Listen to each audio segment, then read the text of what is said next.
السلام علیکم سامعین، 14 ذی الحجہ اور 3 جولائی ہے۔ خبر کا عنوان ہے بھوپال میں ٹماٹر کا بھاؤ آج 160 روپے فی کلو ہو گیا ہے۔ ملک کے دوسرے حصوں میں کہیں 100، کہیں 110، کہیں 120، کہیں 140، 150 اس طرح ٹماٹر کی ترقی ہو گئی ہے۔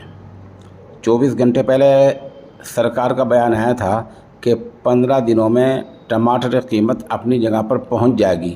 مطلب یہ کہ عام غریب آدمی 15 دنوں تک لوٹتا رہے گا، اس کی جیب خالی ہوتی رہے گی۔